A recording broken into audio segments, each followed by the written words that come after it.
This presentation is on fashion in 2025, with an emphasis on men's business suits. The business suit is a garment made from a single fabric and consisting of at least two pieces: a jacket and trousers. A vest, also called a waistcoat, is sometimes included as well. Jackets have 1 to 6 buttons for closure, are single or double-breasted, and have some variety of lapel, either notched, peaked, or shawl.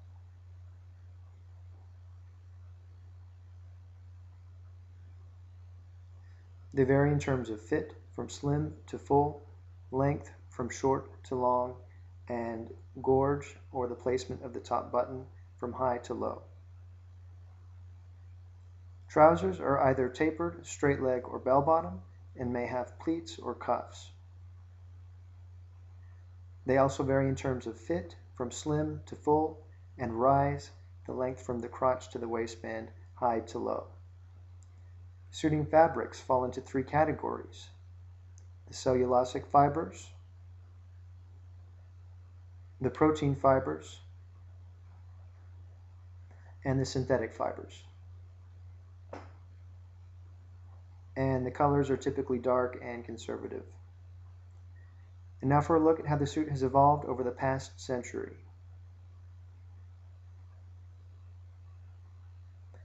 The 1920s. Most suits were single-breasted with peaked lapels.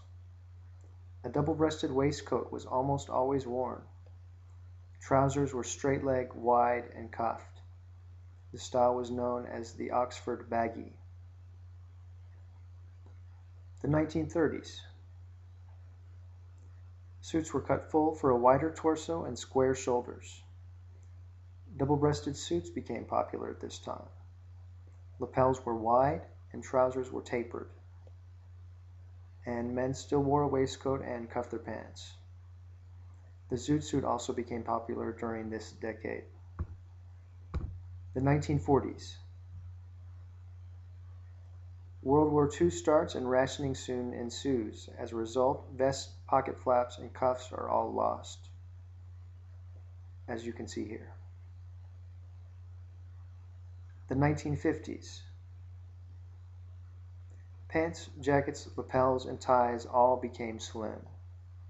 The gray flannel suit was a staple in every wardrobe. Polyester was introduced in 1951. This fiber became very important in the next decade, the 1960s. Slim-cut suits continued to be popular in this decade. Colors expanded from charcoals, dark browns, and navy blues into a wide variety of colors. The 1970s. In the decade of disco, lapels went wide, vests made a comeback, and a new style of pants became popular, the bell bottom. Saturday Night Fever captured the trends of the 1970s. 1980s, the decade of excess. Suits were typically double-breasted with wide shoulder pads. Pants became tapered at the bottom. Gianni Versace's designs exemplified the 1980s, as did the fashion in Miami Vice. And in '86, microfiber was introduced. The 1990s. Casual Friday became the norm in offices across America. Lapels were neither slim nor wide. Pants were relaxed and tapered at the bottom.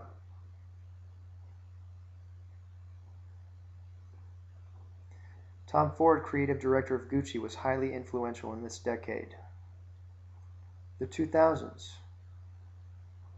This decade saw a return to slimmer profiles.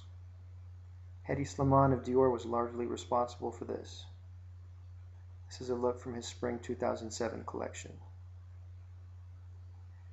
Researchers in 2007 predicted that by 2015, 75% of adults would be overweight and 41% would be obese.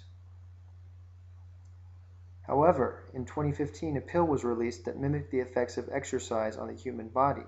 Virtually overnight, the obesity trend was reversed, bringing us into the decade of the physique.